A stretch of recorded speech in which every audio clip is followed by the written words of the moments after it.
Welcome to the American Made and Paid Show, the home of free speech and independent thought. The big story is freedom of speech is really in trouble. The far left knows that at any time they can call for a sponsor boycott of anyone they despise. It is right here, right now, where you'll get your weekly dose of unfiltered truth. It's non-negotiable.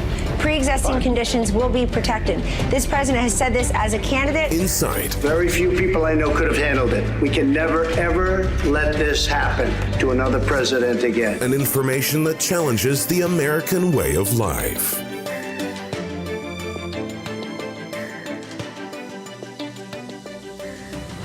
Hello, everybody. Welcome back to the American Made and Paid Show. Thank you so much for coming back and joining us today.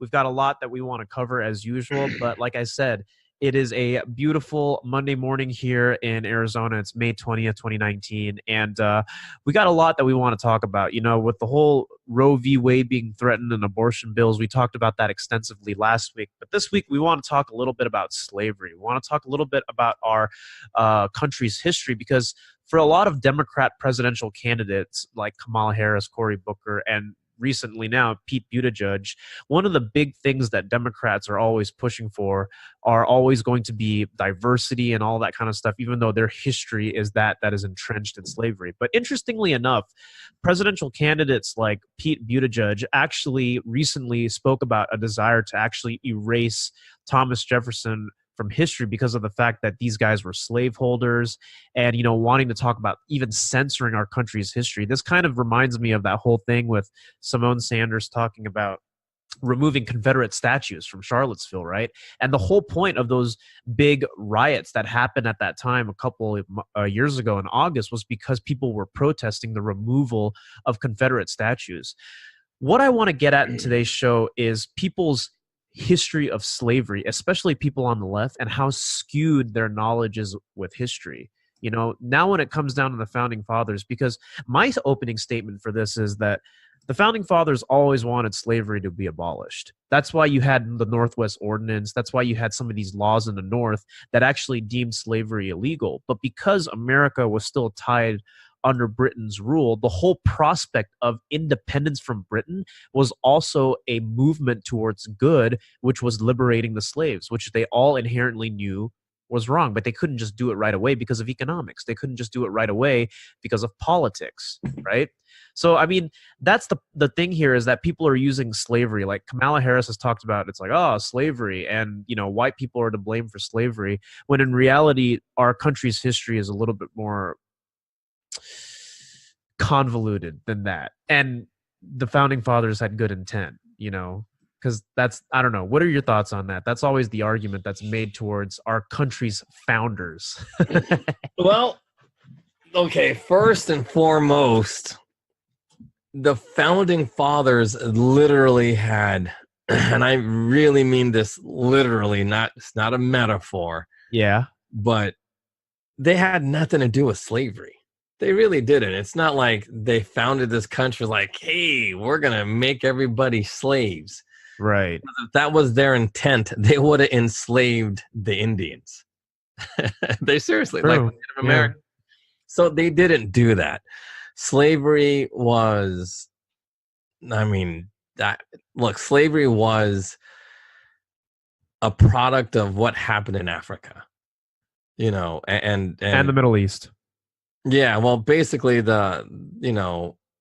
specifically the blacks sold their own people to whoever they wanted to sell them to. That had nothing to do with Thomas Jefferson.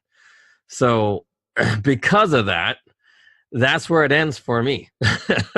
It literally means nothing. So Pete Buttigieg is just, again, he's making things up so he doesn't have to deal with the issues of today. Right. Like, what's a big issue that everybody's talking about that people want to conflate with slavery? Well, and the funny thing is, people like him will never talk about actually, like, if he is an advocate for this, right, he would never actually talk about reparations, because he does not want to be solely responsible for it, right? They always use this rhetoric of like, oh, well, white people are bad, but the people that push that the most never do anything about it. So I wanted to hear your thoughts on that, because where I disagree with you a little bit, Professor Dreg, even though we've talked about it a lot, is reparations, because only really 5% of white Americans can actually trace themselves to being from slave owners, just like consequently the majority of black people or people who are enslaved in this country are also a very small minority. So I mean, the reparations you talk about are not for slavery, right? They're for Jim Crow. Is that the clear thing? Yeah, that would be well, basically it's not even for Jim Crow. It's literally, and I really mean this literally. It's because Jim Crow would be like when you say something like reparations owed for all the Jim Crow laws. Yeah, that would be that's metaphorically. okay. But literally, it's because of what the IRS did to black people, which was stole all their money through unfair taxation.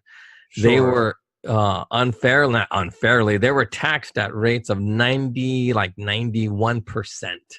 Right. And it only applied to black people. And yeah, I forgot that one white dude, but some white guy that was a very famous celebrity, like an actor and or a singer, something like that. But either way, so throughout history, yeah, that's why the IRS was implemented way back in 1913. It was their form of redistribution of wealth. So in 1913, that is exactly what happened. They redistributed the wealth from blacks to whites. So they funded, like their version of the VA, which was totally funded through 100% blacks taxation. And so, yeah, reparations owed from that because they stole the capital to fund social programs, which in theory should have been unconstitutional, but nobody ever challenged it.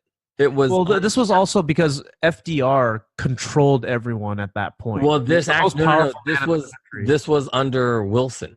Woodrow Wilson, yeah, the first wave of progressives. So in 1913, when he became president, one of the first things he did was create the Federal Reserve, and he created the IRS. Mm-hmm. And he created both programs to figure out ways to take money out of black people's hands and into social programs to redistribute the wealth. And that's where it all comes from. When Obama says, we got to redistribute wealth, he got it from Woodrow Wilson. Right. And that's how it was done. And that's why reparations are owed. Because we don't need minimum wage. We don't need, which was also started in 1913, minimum wage. But all of that, we don't need it. We need our money back from being unfairly taxed. So think of it as this reparations you speak of is not necessarily because of racism or prejudice, but because you were taxed like crazy. So think of it like one big giant tax refund. Well, see, Woodrow Wilson did it because of racism. He figured nobody's gonna, and it's true, nobody fought for it. Like, I don't know why this happened, and maybe it's because blacks are so complacent. It's like they were sold into slavery by their own people, which were the Americans. And that at this point in time, Democrats were unfairly taxing them, and nobody ever challenged this in court. Right. Not one person. And that's the only way it could have been stopped, was through the courts. I bet you money if anybody challenged what the leadership were doing. And again, this is also one of the negatives of being Christian. Because blacks at that time were highly Christian. Right. And, I don't know if this is turning the other cheek or some kind of form of the Bible, like, render unto Caesar, whatever, taxes, whatever. I don't know the quotes. But for whatever reasons, black people never challenged the IRS, the Federal Reserve, or minimum wage, or any of that. Not one person ever legally challenged what the government was doing. They just accepted it as, hey, so... But either way, because, I honestly don't believe that they utilized the court system. Because even in the 1800s, in the 1870s, 1880s, when the very first monopoly case was tried, it wasn't a black person who actually fought that case. It was a white company Mhm. that organized a lot of who had a lot of black like contractors. And anyway, so and then that's how they won, and that's when the Supreme Court actually favored them and for black people, but it was a white company that did it on their behalf. So So it really what I mean? wasn't working in their best interest. Well, no, blacks just never took anything to court. I mean, seriously, Apex Hosiery, even though all the employees were black, the company was actually white. They're the ones that took it to court, and they also lost because of lack of diversity. And but that's my point. My point of telling you these case laws isn't to say, oh, blah blah blah about how blacks were affected by courts, but black people themselves never took it to court.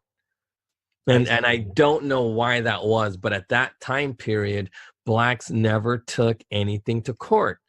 And maybe it's because they didn't know about it, or because there were lawsuits, but it wasn't like class action. It wasn't anything where it will affect a lot of people. When a black person took somebody to court, it was just like on an individual basis and whatnot, and they never really thought beyond themselves. So on that note, I would assume a white person would say, oh, reparations, no, because they should have fought it in court way back then. But for whatever reason, that wasn't their thing, and I believe it. And I don't have facts. This is more of an opinion that their spiritual beliefs didn't allow them to take it to court because God would take care of it in the end. Yeah, you know what? That's a good theory, because here's the thing. You're right about sometimes in the Christian faith, like, we don't fight even if it's an injustice that's done against you. And I think that is where they might have been a little bit more. It's funny because contrast the black community then to the black community now, right? Like, that's all of them are unreligious. Like they don't. I mean, most blacks aren't religious people, and they're quick to sue. That's what I'm saying. So the irony here is somehow without religion. Well, here's the thing. Then if you don't have God, then you're just after money. Think about it. Like, if you don't have God, then it's just, okay, now I got to live for, what am I going to live? What are the worldly pursuits I'm living for, which is, money, sex, drugs, whatever it may be. That's what black people do at this point in time. It's crazy. They're the ones pulling up. I mean, because look, everybody, I know it, you know it. Insurance is a scam. So black people have no problem scamming the scammers, as they justify it. Yeah. So, they're Jesus. I know so many people who fake their own car accidents and walk away with like $6,000, $7,000 in their pocket. Oh, yeah, little insurance. I knew people that would fake getting hurt at work just to collect a workers' comp check, and it's just like, and they pay you not just for lost hours, but they pay you for your so-called injuries. So it's just and that's all how it works. But here's the thing. So what Peter Judge is doing is making up something. So why is he talking about Thomas Jefferson? Look, everybody knows Thomas Jefferson had nothing to do with slavery. He didn't. He had nothing to do with it, and if anything, he was closer to a Democrat than he was to modern Republican or belief. Sure. So trying to erase Thomas Jefferson's just foolishness. But why is he doing it? Okay, so a big topic right now would be Amazon. What's Amazon doing? Amazon is being accused of having slaves.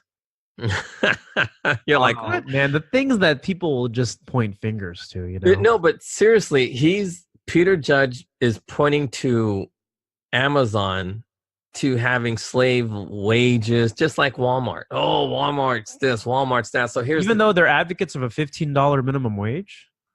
Well, yeah, but this is what Amazon's doing now. So Amazon is offering their minimum wage employees, or just all their employees, they're saying to quit.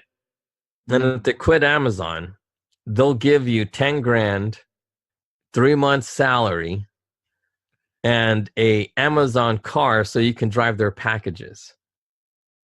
And everybody's saying, oh, that's terrible. Amazon shouldn't be doing that. And I'm thinking, are you kidding me? They're giving you money to start your own business? And well, here's the thing. Yeah. Peter Judge is against that.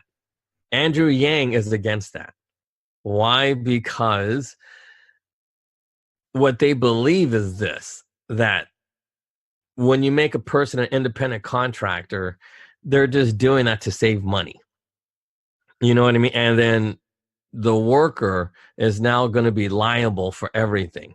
But then at the same time, what's is totally false, because, oh, if you don't have workers' comp, you're going to be screwed. What do you mean if you don't have workers' comp? Workers' comp doesn't pay out anything. Everybody knows this. If you're seriously injured on the job and you're going to rely on workers' comp, you're screwed. Now, the other argument would be, oh, you're not going to get unemployment insurance. Yeah, if you get fired, seriously, unemployment is not going to help you at all. It's a myth. Oh, yeah, well, you get a check for like $500. That's better than nothing. No, it's not. It's nothing. It's literally, that's like wipe your ass money.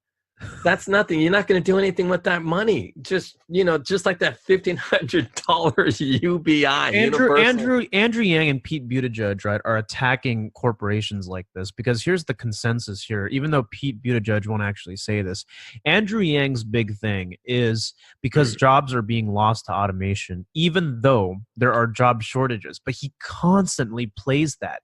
But here's the thing, and this is where the independent thought aspect comes in, because this is my theory. Jobs being lost to automation, right? So at no point did I really hear this in Andrew Yang, and I could be wrong about this, but when he says when he says we're losing jobs to automation, which is why my advocacy, my platform of universal basic income will actually incentivize people to work, and it'll take care of them and all that kind of stuff. At no point am I hearing how we are forced to innovate, because automation is not like people think if jobs are being lost to automation, then there must be job shortages, right? People immediately think that. But anybody with a brain, and Andrew Yang is smarter than this, but he's a fraud, so he's running on this, right?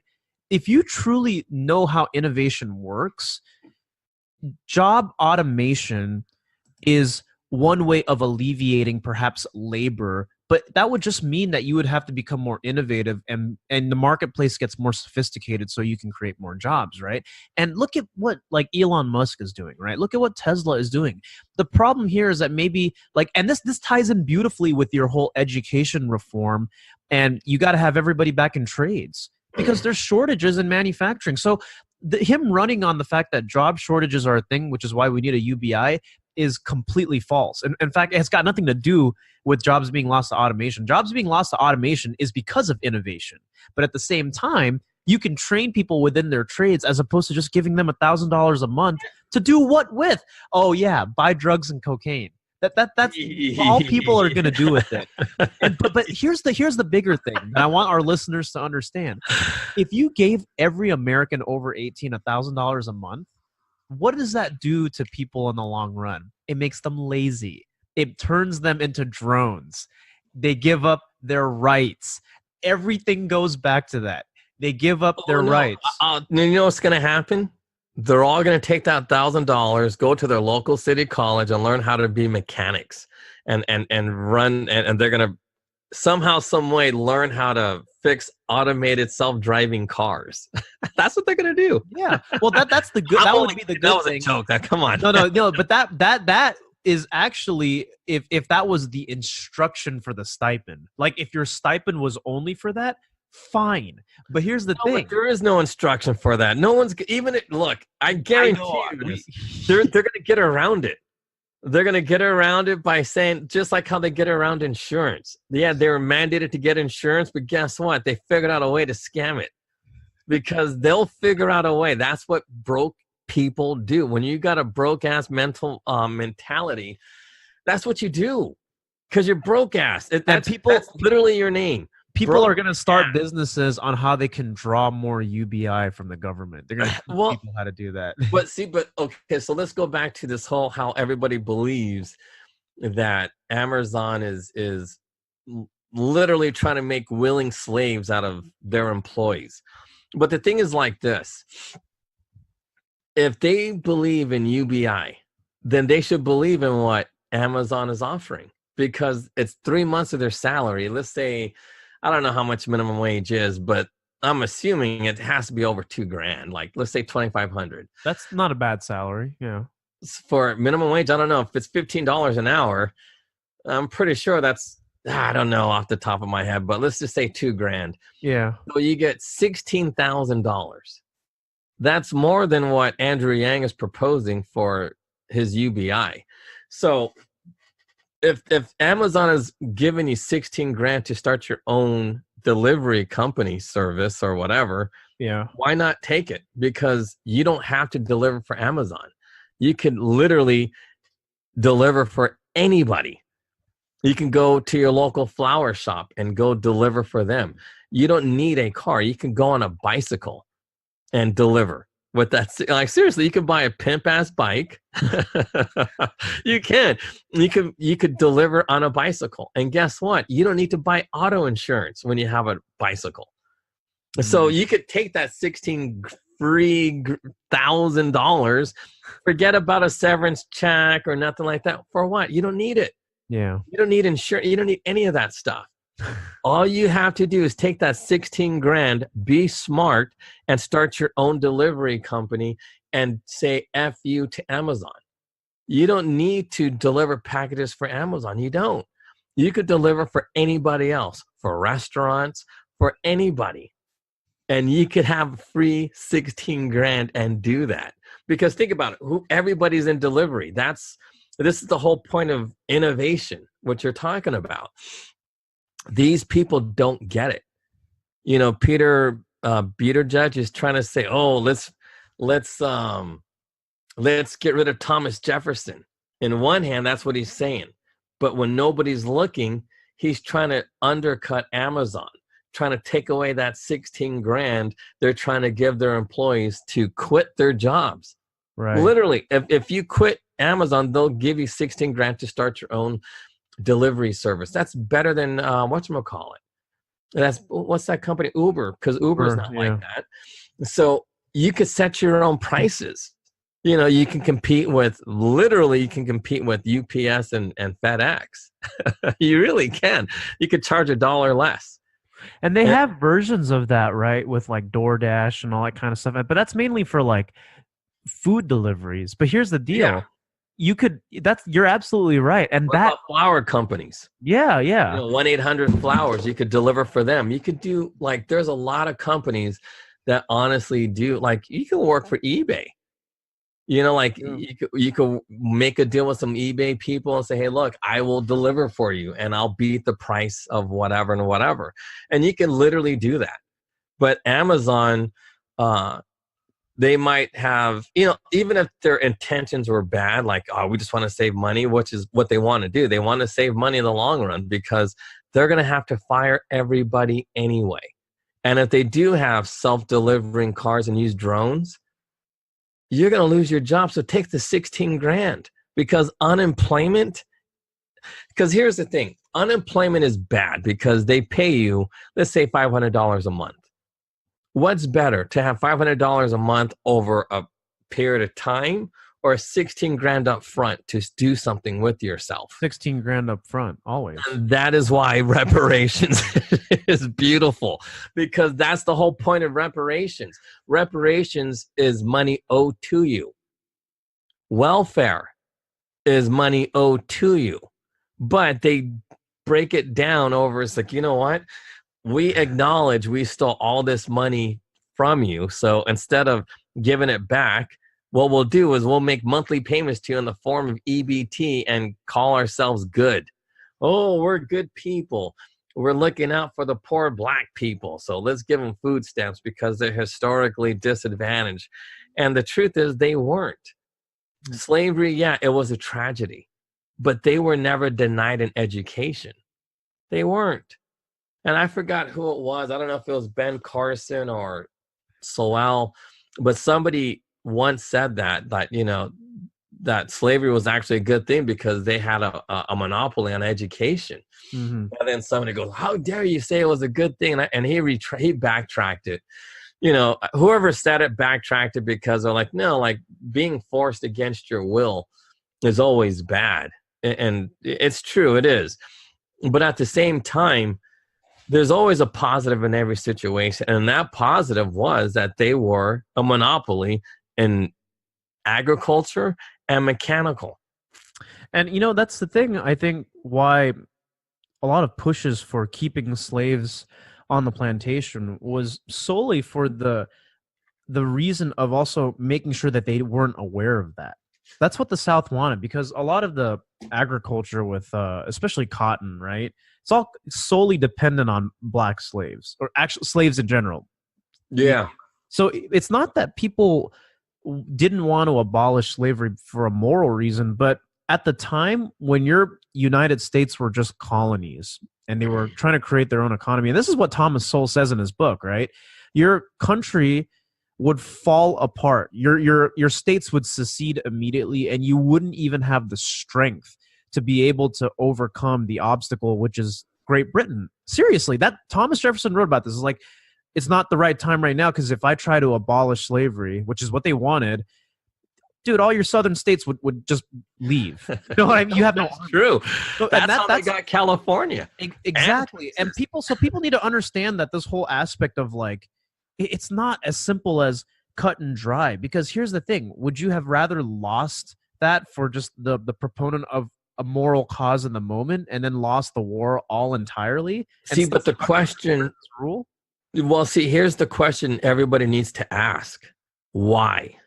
It's always the why. And the why is this: the reason why they couldn't abolish slavery is because the white people did not have the knowledge to take over agriculture, the cotton gins, mechanical engineering at that time, which is why it's called Texas A&M, agriculture and mechanical. Florida A&M, agriculture and mechanical.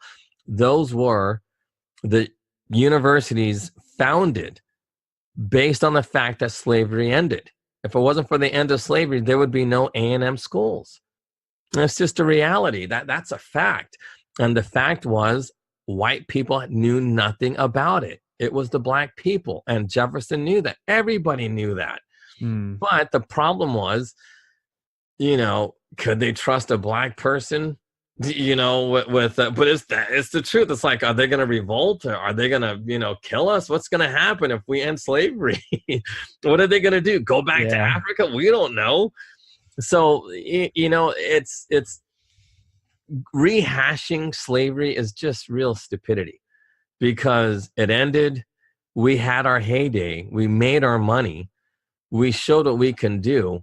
And everything from slavery already ended. We already were, look, we had our money. Like, we were already paid for whatever happened after slavery, but we were never paid for what happened by the IRS and administrative policies. Right. You know, like, and to this day, they keep stealing our money. But now, instead of just going after blacks, they went after Asians, Hispanics, anybody, like poor white people. Anybody living in the ghetto is now a victim of administrative policies. There is no constitution. There is no constitutional remedy for this. Nowhere in the Constitution does it say we get to fight administrative policies, because the Supreme Court already gave the government the power to use, you know, administrative policies to carry out laws. And that's the problem. There is no recourse for this. And I think progressives actually know that, but they use slavery. They know it. They use slavery as a crutch because it's a good way to empathize with that, because I think a lot of people have been falsely led into the idea that taxation is necessary, and taxation at current rates, right? Because here's the deal. When we think about the IRS and everything, it's hard to just say, well, the IRS was not just a weapon established for progressives to go after their political opponents, but it was to tax like crazy out of these minority groups. Okay, but here's the thing. You could honestly fight being taxed, but you cannot fight the administrative process. So if they're going to charge you a fee, you can't fight that fee because that fee is necessary to carry out the administration's policies. Mm-hmm. So, and that's why, like, when they say fees and taxes, it's kind of like, because I found this interesting. But there's, like in church, there's tithes and offerings. Those are two different things. You know what I mean? But it's kind of like, it's like the government is a bastardization of biblical stuff. So there's taxes, fees, and penalties. Right. And, you can fight taxes, but you can't fight the penalties and you can't fight the fees because of the administrative process. So, and that's where they get you. So, for example, you're in a city. The police stop you for whatever reasons. Let's say you have tinted windows. They pull you over. Yeah. You can pay $0 on the tinted windows. You can get it fixed. You can say, my windows are rolled down, so these cops don't know what they're talking about. Okay, the judge agrees with you. But they're going to you still have to pay fees for the court actions. Mm-hmm. So all that time for the courts or to process this, to process that, they will charge you. Even if you're found not guilty, you still have to pay fees. Right. And that's a tax because you didn't ask to go to court. But then they're assessing all of these extra costs for you being there. And come on, that's a bunch of BS. And you cannot fight that. Where are you going to go? Who's going to take this up and take this to the Supreme Court saying that the counties or the state, depending on your court, they're assessing people way too much money so they can get paid? Because that's what judges, why are they assessing these penalties or fees, administrative costs? Because that's how they make money. Right. Because obviously there's not enough money in taxes to fund a judge's salary and all the courts, all these people, like whether it's the public defender, the DA, whoever, all of these people in courts, it's a huge industry. Mm-hmm. And who's going to fund it? There's not enough money in taxes. So what do? They also have administrative costs added to these penalties. So if you use the courts, you're going to pay a lot in administrative fees. And this whole notion of administrative process, the administrative government, they're all unelected. They're just bureaucrats looking to make money. And because the government doesn't generate revenue, because what does the government sell to make money? It's not a business. No, it's taxation. Yeah, it's taxes. And when there's not enough taxes, they have to get money some other way. And the other ways they do it, like in court, is through the administrative process. You cannot fight that. Just like you can't fight, if a city says it's going to cost you $60,000 for a septic tank permit, what are you going to do if you want to live in that city? You got to pay for it. Yeah. But if you're smart and to buy unincorporated areas, then the county takes over and the county fees are always cheaper. No, I'm not kidding you. Like in San Jose, you could buy in unincorporated San Jose, right? It's unincorporated, so it's really not a part of San Jose. So you could buy land there and you could pay like $5,000 for your septic tank needs, or you could pay $60,000 by living in incorporated San Jose. So a smart person knows to buy in unincorporated areas because the fees are always cheaper. But on the negative side, you don't get the protection of San Jose police. Come on, you know what I mean? It's like such BS. You don't need a police department. If someone breaks into your house, guess what? They'll be looking in a pain of hurt if they ever come on my property. I don't need the cops. Yeah. You know what I mean? And thank God the cops won't come when somebody calls. It'll be the sheriff. It's going to be some fat, lazy guy. He's going to be too lazy to go up to this property or wherever you buy. Yeah. But, you know, this whole thing about Thomas Jefferson, it's a bunch of nothing. And every time we entertain that, it takes away from what we really need to focus on. Like Amazon should be really giving everybody 16,000 to quit so they can do something else. So what do you say to people like Larry Elder or whatever who don't advocate for any kind of reparation whatsoever, even if it's justified? I mean, his story is pretty profound, right? Because it's all about hard work and all that. And this is where people who don't see it differently are thinking like, we don't need reparations. You know, white people are not to see blame. Because, and this is the what Larry Elders and probably even the guys I really respect, like Thomas Sowell or Ben Carson, I bet you money they don't believe in reparations either. Mm-hmm. Here's what these guys don't know. They don't know their history. They honestly do not know that the IRS was doing this to people. They don't know. They just accepted that they came from something poor. And because here's the thing, like with Ben Carson's mom. Ben Carson's mom had a 3rd grade education. Right. She didn't know anything. And somehow, some way, she did what she did for, there's no milk. Hi, counselor. Way to interrupt the flow there, but the counselor didn't say hi. Is she mad? No. She just laughed, and it's you don't want to. In theory, it's unprofessional what we're doing right now, but it's funny because I'm watching her do this stuff, and I'm thinking, "There's no milk." But anyway, but going back to Ben Carson and his mom, I don't know how she did it. Yeah. But the theory is she did it all by herself, which is great. But the thing is like this. We don't know Ben Carson's mother's history. We don't know how the government stole her money in the first place.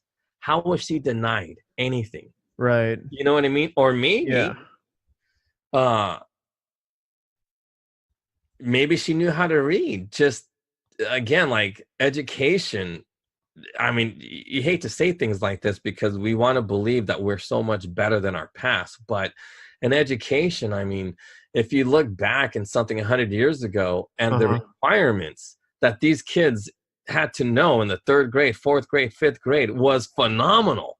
Right. To know a lot about civics, geography, it was insane. Like the stuff that they were learning was way more than what our kids are learning today. So, a 3rd grade education, according to Ben Carson, is probably equivalent to like an 8th grade education in today's time. I would say so, yeah. So, did she really know how to read? Probably. Like maybe Ben Carson might have exaggerated a little bit about his mom being totally illiterate. Mm-hmm. I just think that's a possibility. I think she had to have known something because you don't raise a rocket scientist and the world's greatest surgeon and being dumb as rocks. That's just not genetically possible. I think, but here's an interesting thing that we have to talk about too, right? Because there's education and then there's knowledge. So having a 3rd grade education is just like, okay. But she knew a lot about textiles. Yeah. So it had to have known something. Yeah, and I know people who are PhDs who are dumb as rocks. So the standard, like almost everybody. I think 90% of everybody with PhDs is dumb as rocks. It's like, dude, do you even know how to tie your shoes with that PhD? I don't know. It's these doctors, and it's amazing how stupid they are. Yeah. But on that note, going back to reparations, here's the thing. I honestly do not believe that these guys know that their inheritance was stolen from them via in death tax. Black people had 100% death tax levied on them in 1913. Uncle Sam takes everything. Yeah, after your parents died, guess what? You have nothing. You know, and that was unfair. That was actually unique to blacks. And that happened. But black people never talk about that. They never talk about how the government stole their money. And, you know, that's wrong. And how does Larry Elders not know that? I don't know. Because maybe he came from a family that was... his story is unique. If you listen to his story about his relationship with his father, I think that's the case. Because I don't know. Just tell me real quick, because I don't want to guess. His father grew up in the Jim Crow South, right, and made it through just the craziest of times, working hard, you know, actually dealing with real discrimination and racism. And he had a fight with his father, and he didn't speak to his father for about 10 years or whatever. And then when he went and confronted his father finally as a young man, like he literally walked out at 15, didn't talk to his father for 10 years. His father's story was because, you know, he had to deal with a lot of stuff. And the big arc of this was not because of a byproduct of racism, but you just have to work with what you got. So I think that's what is instilled in Larry Elder, and that's not a bad thing. So what did his dad do, though? Huh? What did his dad do? He was a cook, restaurateur, but he basically couldn't get work. Right? Was hired, but his dad was poor. That's what I'm saying. Yeah, it was poor. Okay. Yeah. So, but here's my point.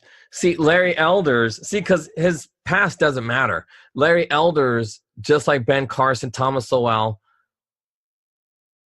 They are people who made it not through entrepreneurial endeavors.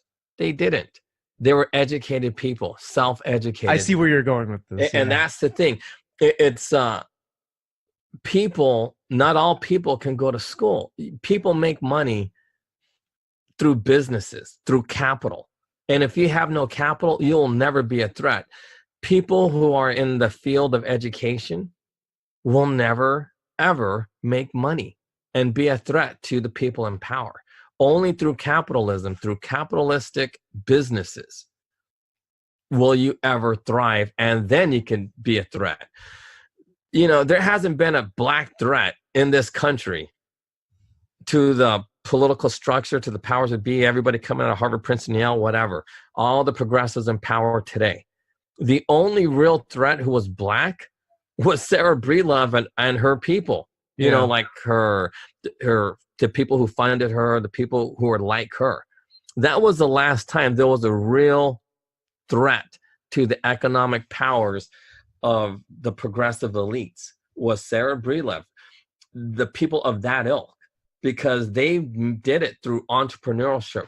They were richer than Bill Gates at the time. Yeah. That's how much money. I mean, think about it. Adjusted for inflation. Yeah. Well, she was a multi-millionaire. Yeah. And, you know, and in that time, in 1895, 1902, when property was literally pennies, you could buy a nice old house for $100. You know what I mean? Like, she had millions of dollars. She had millions of dollars. She was driving convertible cars. You know what I mean? That's how rich she was. This whole thing about, women's rights, women couldn't drive. Why in the hell is she buying convertible cars, driving them around if women couldn't drive? Women could vote. Let's just get that straight, people who are listening. Black women could vote because they had money. I don't know about white women, but black women could.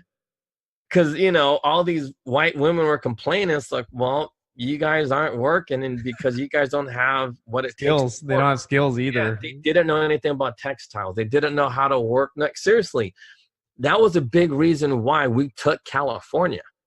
We wanted California, and we took it unpeacefully because they knew how to work in textiles. Like, they knew how to work. When I say textiles, you know, like with leather. You know, they knew how to kill a cow, make shoes out of that. Black people knew how to do that. Yeah. Whites and Chinese knew how to do that in California. Seriously, Chinese people knew how to do that. That's why they wanted California, because they didn't want to deal with blacks. They didn't. And they knew, okay, so when California was coming about, everybody saw the future. They seen how blacks were going to dominate everything. So what did they want? They wanted Texas. They wanted California, especially California, because California was where a lot of white people or white looking people like Asians, because they're really white. Lighter skinned, yeah. Yeah, Chinese are pretty white. You know what I mean? It's like not all Chinese, because you go to China, this is all kinds of dark. But anyway, but a lot of these Chinese are very pale. Yeah. And so they wanted California really bad for what California was capable of doing. They knew how to, they knew about agriculture. They knew about textiles. They knew it because, come on, you really think cattle ranchers were selling a whole bunch of beef? It wasn't like that in the old days because the meat would get spoiled. It was all about leather, making shoes. That's what the Chinese people knew how to do. They knew, just like with their silks, leather. Yeah. They knew how to make shoes. They knew how to make hats. They knew how to make boots. Jeans. Yeah, jeans. They can make jeans too. Like everything black people can do, Chinese can do it too as well. So they really wanted California. They took California right before the Civil War. And why? Because they knew slavery was going to end. They were preparing for the end of slavery. And so, again, that's why blacks succeeded. But reparations is really owed for Jim Crow. It had nothing to do with slavery. Because, again, but black people, a good number of blacks were millionaires in a time when $1 million was worth like 50 billion bucks. There was tons of blacks who were multi-millionaires. They were rubbing elbows with the richest people in this country. J.P. Morgan wasn't a joke. He was, I don't know if he was the richest man, but man, he was super rich. He was so rich, he was funding Tesla's crazy experiments way back in the day. Yeah. Because Tesla was going to give free energy to everybody. Well, that was his claim, but it didn't work out that way. Oh, technically it did work, but smaller scale though, with the in a small scale, and yeah. He never got because he wasn't up front with J.P. Morgan. If he would have been up front with J.P. Morgan, I believe J.P. Morgan would have funded it. But since he lied, it was like, dude, you lied to me. And it was just but it's the truth. Here, but think about this. Tesla, a white guy, was lying to J.P. Morgan, and he was really funding more and more black people than he was whites, because whites tended to lie where blacks were more honest. And that's why J.P. Morgan made so much cash, because he was like, F this Tesla dude. Mm-hmm. He's crazy with his stuff, but he hasn't made me a dime, and he's lied to me about it. And then...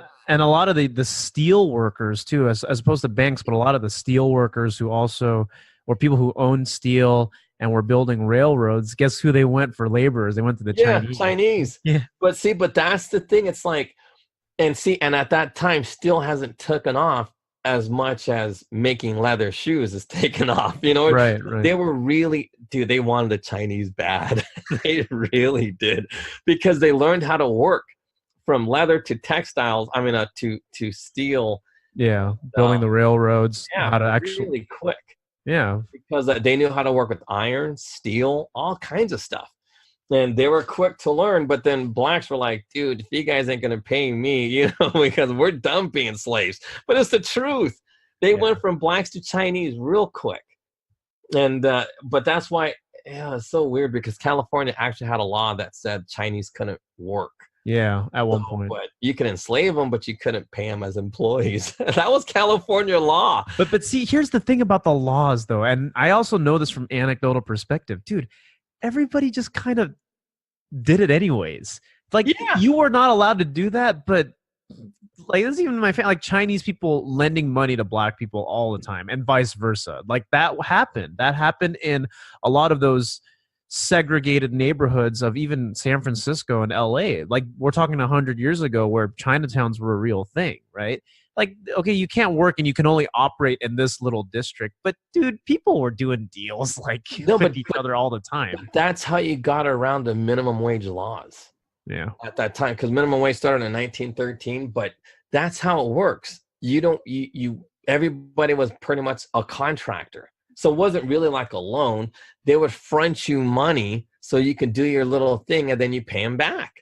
You know, and I guess that is a loan, but but it's more like of a hustle than a real actual loan. It was an IOU. It's just kind of like, do this for me, and then it was like a handshake, handshake deal based on if they liked them or not. It's like, yeah, I can trust you, and if not, then you're gonna be, you know, up a creek of poo or something. Oh yeah, or hanging by a rope up in a tree. Yeah, no, but I'm serious. That's what would happen. That's how they used to deal with. See, here's the thing. That's what happens, and that's why you need that. Because I'm not saying you need that, but think about this, right? If people knew that they didn't get their money back, that they would send bookies after you to go like hang you or like threaten you. Like that's how it was done in the old days. That's why people got stuff done, because it's like, dude, if he messes with my money and I'm just gonna go after him. I'm gonna get on my horse and then like go to his house and be like, step out of your house right now. I got the sheriff with me. Like, that's how it was done. It was done like that. Yeah, no, but what's funny is my friend is still a bookie to this day. He's a Chinese bookie. You know, he has a legitimate business, but he makes his money being a bookie. But to this day, and it's funny because I'm thinking, you know, it's not really necessary to be a bookie these days, but you know, people are how they are. They're really old school, you know, and it's funny to see because I like it. I honestly believe that's how life should be. I believe we should get rid of the welfare programs, and you won't have the people that are locked up for not being able to pay a fine. You see what I mean? Because like we talk about the whole Wild West thing and self-preservation and enforcement of laws at the state and local level. That's why at that time in the late 19th century, it worked, right? If you didn't settle your disputes between people like that, whether it was over money or property or whatever, then the next thing would be you go get the sheriff, right? Yeah. And the sheriff would come with you. He'd have his 6-shooter on him. Yeah, no, and it's truth. But, you know, in the old days, they would whoop you. You know, or you know, whatever in the public. No, but they would pull you out of your house, and you'd be made an example of.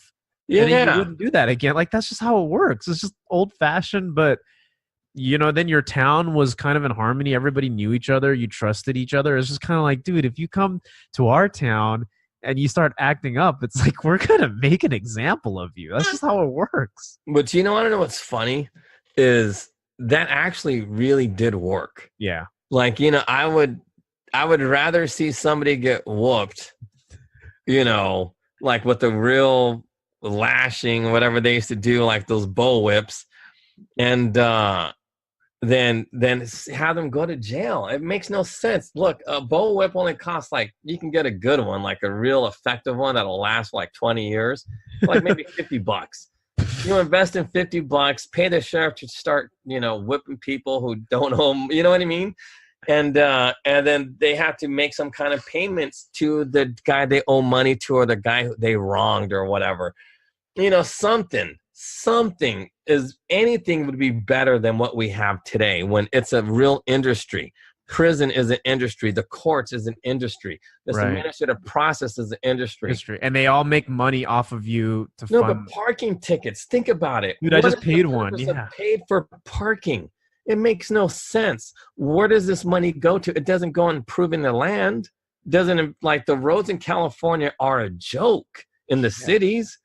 Come on, it doesn't make any sense. Education doesn't go to paying teachers. Teachers don't make any money. Cops don't make any money. Seriously, you're a cop. You're risking your life for $100,000 a year. You know what I mean? And they're not in student debt because it doesn't cost any money to go to community college. So it doesn't make any sense. This whole entire system's a joke. So what's the solution? Well, you start by giving back all the money stolen by black people, because it's the blacks who are committing most of the crimes. It's the truth. And they do it out of necessity. They don't do it because they're inherently bad people. Yeah. You know, I mean, shoot. I got poverty in those neighborhoods. Your crime is obviously going to be higher. So, well, look, as far as moral character, I still, minus the Asian people, I believe there's more blacks in churches than whites, even though they're the minority. Because I do believe there's way more Asians in churches than there are blacks, but that's because of sheer numbers. But but I do know there's more blacks in churches than whites. And that's the thing that's crazy. So it's not that they're morally bankrupt. It's just that when you're desperate, you do what it's necessary to to go ahead and provide for your family. Yeah. And this has to stop. Welfare is a failed experiment. But it wasn't an experiment. It was done purposely because they're a bunch of racists. But on that note, you still have to believe that if you give somebody capital to start their own business, this is not UBI. This is owed to black people because they literally stole their money. And that's what makes them unique, because even Chinese people didn't go through this. Their taxes, they were never taxed to death as the way black people were. And which is like taxed to death, which is really funny because it's true. Even in death, they got taxed at 100%. How do you steal somebody's, and that was actually, because here's, what was really bizarre? When the Netherlands came and they had whether it was New York or Virginia, I forgot where, but the Netherlands had slaves. Right. They brought slaves over, the Dutch people. So they brought slaves. And they were losing a war with the Native Americans, with the Indians. And they made a deal. And the slaves weren't fighting. They're like, F this, I ain't fighting. You know what I mean? They made a deal. The Dutch made a deal with the blacks and says, hey, look, you help us and you guys will be free. And you guys can live with us, free people. And that's what happened. Black people were successful, side by side with the Dutch, whatever. They were passing along their wealth with their, to their kids or whatever. But when the settlers first came, they ended that. They ended that law, they ended that practice. And the British go, nope, black people cannot pass along their inheritance. That there's, they put an end to that. So they didn't enslave the blacks that were already there, but they stopped them from passing along their land to other blacks. And it's just something that kind of always existed, and Woodrow Wilson brought it back. That's what he did. That practice ended after the Civil War, and it was restarted in 1913. And because of that, we had no land, we had nothing. We are owed that money back. What are we going to do? Really depend on welfare? That's the same example that Peter Judge wants to do. With Peter Judge wants all the Amazon employees not to take the $16,000, which is a pretty significant amount of money, just to start a quote unquote delivery system that's real easy to do. As an independent contractor, it's easy to do. You can make a lot of money doing. You can actually employ your own people. You really could with that 16 grand, because 16 grand is a pretty penny. It really, that's a lot of money to deliver things. You know what I mean? It's like, come on, how much does it cost to really deliver newspapers? It's just like delivering newspapers. It's not that hard. Anybody can do it. You know what I mean? It's like, as long as you can read numbers, like seriously, a business like that, you don't need to be educated. Just know how to count to 10. If you know how to count to 10 and know the numbers, go to 145 Main Street. As long as you have a basic understanding of the language and of numbers, you could be very successful with your delivery service. Right. If anything, it'll create a lot of competition where delivery is going to be really cheap. That's what I'm saying. Yeah, that's the innovation there. But with sheer volume, they're going to make tons of money. Because there's a company called Pacific Cheese Company. Their margin is 0.05%. So it's not even 1% margin. It's really low. But because they sell billions of dollars in cheese, they make tons of money. And even with that, because a 0.05 is still a lot of money. So, but then everybody makes good money, But that's the thing with sheer volume. You can pay a lot of people a lot of money and still make money yourself. I mean, the owners of Pacific Cheese, they're not like billionaires or nothing like that, but they live comfortably. They do. They live comfortably based on that. So, and it's the same principle with this whole notion of Thomas Jefferson, erasing him from history is why we don't see reparations today, why everybody's against independent contractors, because everybody believes independent contractors is, oh my God, that's the end of the world. But no, what do you think slaves were when slavery ended? They all became, quote unquote, self-employed. That's where people feel like, for a lot of people who are looking to get out of the W-2 life, that's usually the logical next step, right? Is they always find a way to just be basically in exchange for your services. That's why being self-employed is so contingent on, quote unquote, having a skill, not just fulfilling time with whatever labor you're doing. It's like you actually need a skill to be self-employed, right? Yeah. Because you're solely being paid for a service that you're providing. And I think that's, but if you think about it, that's exactly what progressives want to mandate against, because also just look at what happens when you're self-employed, right? Not even just from a government standpoint, but you don't pay payroll taxes. You don't pay Social Security, and that's what they want. Think about it, right? So it's like, no wonder him and Andrew Yang don't want this kind of stuff, because government's going to get less money. The more and more people become self-employed, the less taxation they will be. The reason why a lot of W-2 employees don't seem to lodge a protest is because all that stuff gets withheld from your paycheck before you even know it. Can you imagine that if you got paid your certain amount, right, your gross amount a month, and literally there was a guy from the IRS at your company every month just basically saying, okay, now give me that check, I'm going to cut it in half. Like, you'd lose your mind. But that's not how it works. The way they set it up is that they withhold it so you don't even see it. And that's part of the psychology of it. But if you're self-employed, you got no choice but to pay attention to these things, because guess what? Either you pay your taxes or you don't. You get audited and then you get screwed. So you got know what else they do? What? When you're self-employed, you look for tax write-offs. And you're very careful about everything. Yes, you become more of an authority, and you use the U.S. federal tax code to your advantage. That's what I was talking to Kim Iverson about. I'm like, that's just how it works. Like, it's because when you are an employee and all that is taken care of, you don't know any better. It's just another way of not being educated. It's another way of not thinking for yourself, because it's taken care of, right? When I was a W-2 employee, it wasn't because I was stupid. It's because somebody else did it for me.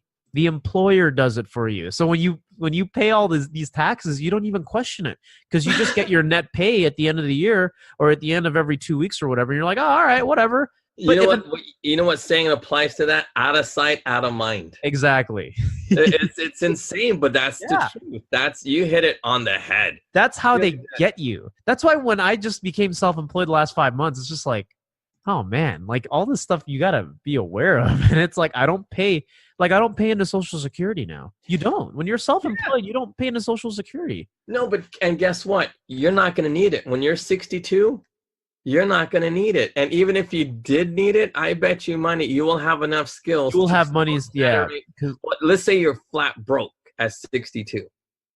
You are going to have enough skills in your brain to still generate revenue and get back all the money you need for retirement by the time you're 65 or 67. And a lot of people will say this, well, no, not everybody can do that. It's like, well, no, yes, everybody can do that. And the perfect example is what happened after slavery. You had an entire race of, white soldiers. Yeah. Well, no. That's a bad example. No, blacks after slavery, even after being oppressed and even after all the things they went through, somehow, some way managed to generate enough revenue to take care of themselves without Social Security, because they had a bunch of skills that translated to money. Now, the white soldiers, unfortunately, didn't have any skills. because killing ain't like a real thing. You know what I mean? No, but it's not like a real job that you can. No, and this is before VA. This is before the government, the military could employ you. It's just like you were screwed when you got back and you lost a leg. It's like, but think about this. And the car industry is a perfect example. The reason why whites were paid so poorly in the car industry and they needed to unionize is because blacks were paid more. And because the jobs that whites were doing were so remedial, they were paid very little money. And it was, generally speaking, it was the blacks who were the getting a lot of the top supervising positions because they were the ones more familiar with mechanics. Yeah. With working with interchangeable parts. But unfortunately for white people at that time, they didn't really have that entrepreneur spirit. They just didn't. So they were just a bunch of cogs. But think about this though. That happened because of just what happens to you. Think about it, right? Yeah. You got nothing, and you just got to figure out a way to make money. It breeds into the spirit of it. But but it's crazy though. If you really look at the history of the labor unions, it was just one big racist organization. Just was. But that's the thing. I don't know how Larry Elders, Ben Carson, Sowell, all of these guys, Clarence Thomas, how do these guys not know this? They do know it, but I don't think they are advocating of that, especially when you're in a political space where it's like, clearly it's not really going to happen. So it's just easier to tell people that maybe you don't have to do this. That's my theory. Well, but here's my thing. I honestly believe you have to abolish, and these guys are men of God, supposedly, right? Not Maybe all of them, Sowell might be the only one who's not. I don't know. I just assume he's an atheist. He might, but I believe Larry Elders is a Christian dude, right? I don't even know. Yeah, I don't know, but I know Ben Carson is. Ben Carson is, yeah. But my thing is like this, and I honestly believe this. I do not understand how these guys don't know this.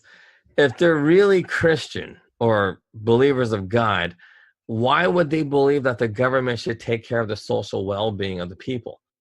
That's not their role. The role of the government is not to take care of, not to provide charity. That's not their job. Their job originally was just to, regulate trade and take care of the military. Right. That was basically it. You know what I mean? Maybe settle disputes. I don't know. That's why you have a court. But the government is very limited. So, things like orphanages, things like that, that's the role of the churches. And if these guys are all men of God, how did they not know that and would allow for social services to even exist? Because look, and I say this, I don't believe in getting reparations and social services. It's either one or the other. Either you give us reparations, or you continue with this massive, massive welfare state. And look, everybody's not owed reparations, only blacks. Everybody's not owed. Like, I honestly don't know why there's so many Mexicans on welfare or Chinese. I don't get it. Why are they on welfare? It doesn't make any sense, especially when they're able-bodied. They are able-bodied individuals. How can anybody advocate for that? That's insane. If you could work and you got half a mind, you don't even need a full mind, just a half a mind, you should be able to work. Yeah. And the thing is, come on. Now, I know I'm right. Like, deep down inside, I can't even think. Well, I cannot think of any. Like, when I look deep inside, I look. How could reparations go wrong? I can't think of any reasons. Even if a dude smokes it all away on crack, oh well, that's on him. That's on him, and he's not getting any more benefits. Yep, that's how it works. Okay. Yeah. And I believe every prisoner. Every guy in prison deserves that $250. Everybody deserves the $250. Why? Because people don't realize our land. It wasn't just about money. Of course, they taxed our money, but they took our land. And that's insane. Like, imagine the lands that we had in California and how much that land is really worth today. You know what I mean? How many blacks were like that guy in Oakland, the baker in Oakland? some bakery in Oakland, black, and a guy with a tire shop, some black dude. He owned his own tire shop. He was gentrified out of California through CARB, California Air Resources Board. This is a perfect example of what the administrative process does. In California, it's really hard to be black and a businessman because the Air Resources Board, in the name of saving the environment, will attack black businesses. This one, black business, they couldn't buy, what are those carbon taxes? And I guess they're emitting too much yeast into the air, whatever, from baked goods, No, and he couldn't compete. He couldn't compete with Mother's, Mother's Bakery, like that big corporation, out of Oakland. They couldn't compete with Mother's. They couldn't. He went out of business. The guy with the tire shop, another Oakland-based business, dude was there forever.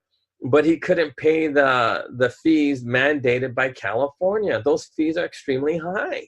And, and you have to be a big boy in order to compete, whether you're Costco, Walmart, or the other, tire companies, that have their own, because even tire companies don't sell tires anymore. It's only the big boys, like Walmart or Costco, people like that can sell tires. But if you're an independent tire shop, trying to sell your Firestones, you went out of business too, because you couldn't make money any other way. Right. So that's how business is in California. The administrative process is just another way to do theft on people, because taxation alone is not enough. It's kind of like I said earlier about tithes and offerings, because obviously tithes isn't enough to sustain stuff. So you got to make offerings, I guess. And it's the same thing, but instead of it to do good, it's to do evil.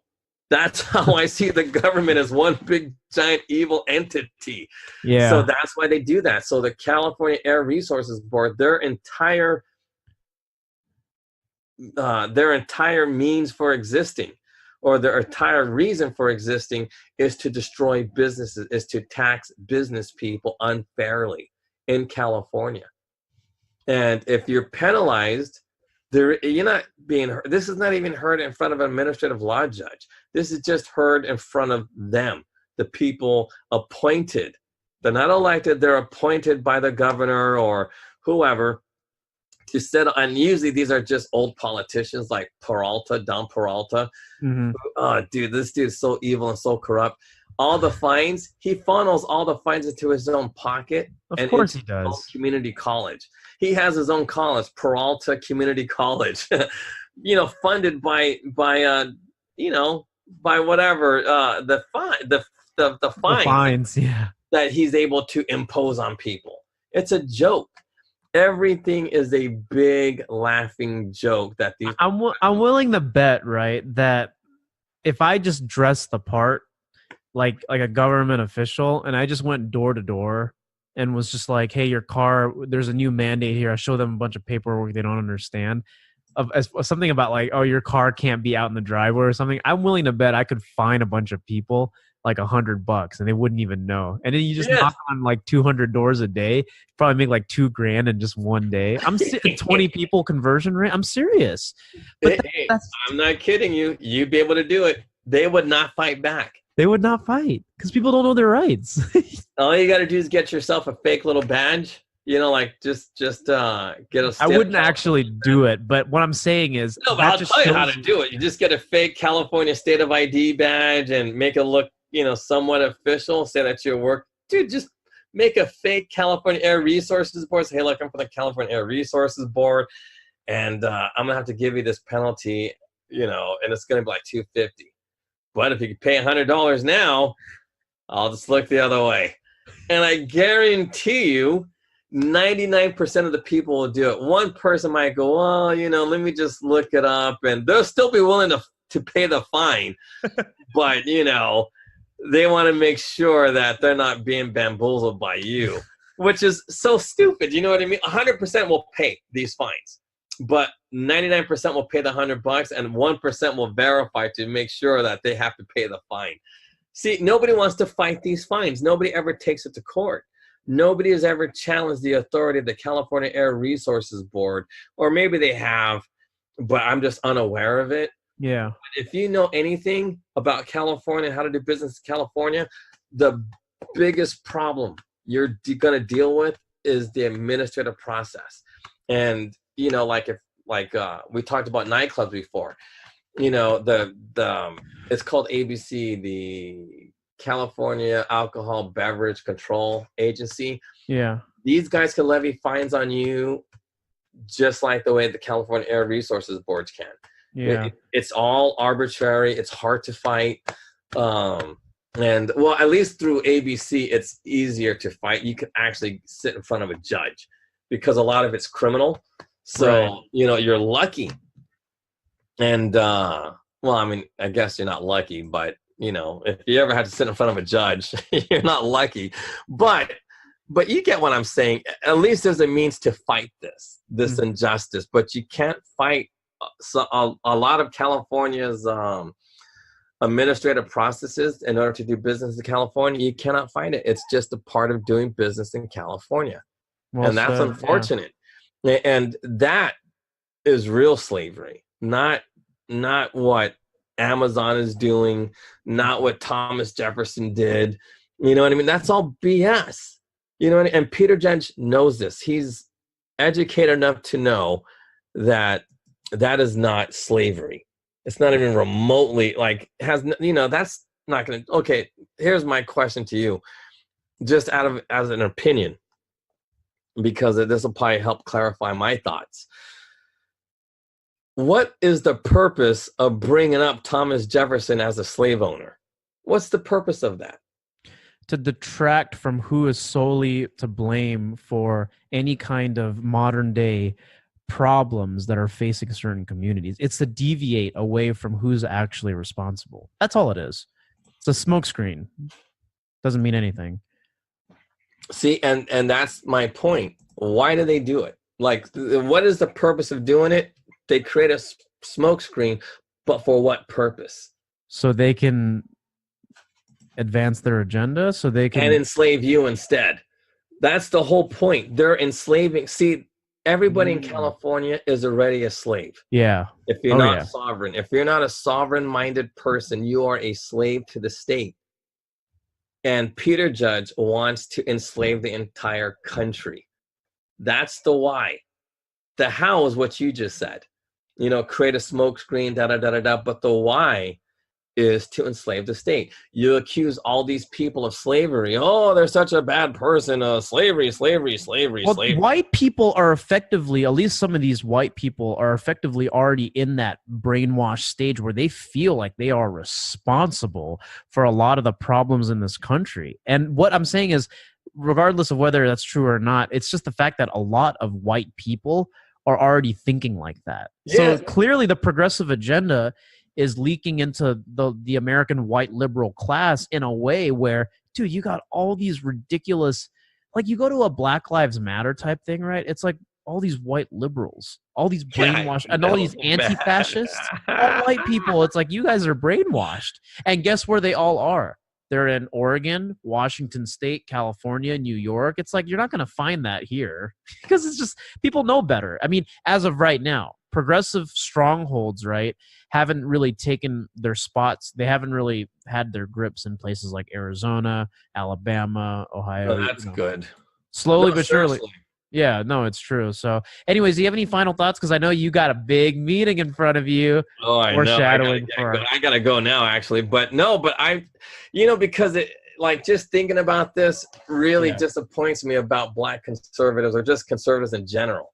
Because everybody really should, like, understand the importance of reparations, why we need capital, and we have to get off this welfare state. Like, you know, like, I honestly believe this. Without knowing much about the Bible, I honestly believe if we get reparations, give it to Black people, and end all of social programs, I guarantee you the church will be rebuilt in this country. Because I get it. A lot of people believe the Catholic, I mean, look, I know that the Catholic Church was the one responsible saying the earth was flat and stop being science. No, I'm not kidding. It's just the truth. It's just one of those weird things. But on that note, a lot of things that the church did was good, like education, and they didn't stop science altogether. They just limited it to whatever. Right. But my thing is, I believe that through reparations, everybody will be forced to start giving to the church. So the church, because look, they're not paying taxes, and they should run the orphanages. They should run the hospitals. They should run, because the Catholic Church still runs a lot of hospitals, a lot of hospitals, and some of the best hospitals to this day in this country are all Catholic churches. You know, whether it's St. Mary's or whatever church, a hospital. The thing is, they can run. You know, they can do it because they got the money. But when all the churches, like Baptist churches or whatever type of churches there are, when they start doing the same thing as well, running orphanages, schools, I'm telling you, this country is going to be way better. And because, you know, no one's going to because, dude, the worst feeling is paying taxes. Just knowing you're going to, especially here in San Francisco, you're literally giving money away so people can literally, and I mean literally, none of this stuff is metaphorically speaking. People literally defecate in the streets and cover it with a dirty shirt. And then so cars are just running all over it and just smells. Yeah. No, seriously, if you go right outside from where I'm at, literally open the gate, you will smell the stench of shit. That's all you smell. This is all literal. It's that bad in San Francisco. It is. It's a cesspool, literally. My taxes are paying for needles and for people defecating on the streets. And this has to stop. Reparations can end all of this. Because even if every black person, because look, the majority in San Francisco, the homeless are black. A lot of them. Yeah. And but I don't know who's pooping in the streets, but I'm assuming it's both white and black. But if these blacks are able to just buy a property and just, you know, somehow manage themselves with a little bit of, you know, going to church or whatever, getting help from church leaders or whatever, I'm telling you, it will change. Everything will change. Everything will change, because when black people are given opportunity to start businesses, they're creative. Trust me. They're the ones that created all this mess about why in California the law is you can only get $250,000 for medical malpractice because, you know, blacks they know how to work the system. Yeah, they do. So with that same ingenuity, they'll start all kinds of businesses, all kinds, and they will give. They will do their tithe and offerings.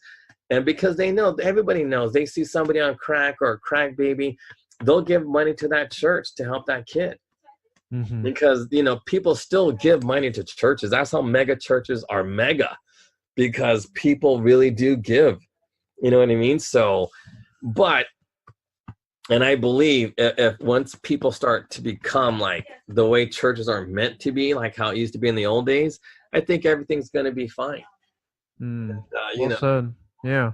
But who knows? But either way, those are my final thoughts. Yeah, I feel the same way. And I think that, you know, this is a continued discussion. You're right about conservatism. And that's something we're going to continue to dive in further on the show. But I know you got to get running. So, guys, thank you for tuning in to the American Made and Paid Show, episode number 31. Isn't that crazy? We're 1/3 to like 100, which is crazy. I know, that's By then, we'll be in a new space. It'll probably be epic, and it'll be live. So stay tuned, guys, because the show's not going to stay forever in audio podcast format like this. We got big plans, so stay tuned. Thanks, guys. Take care.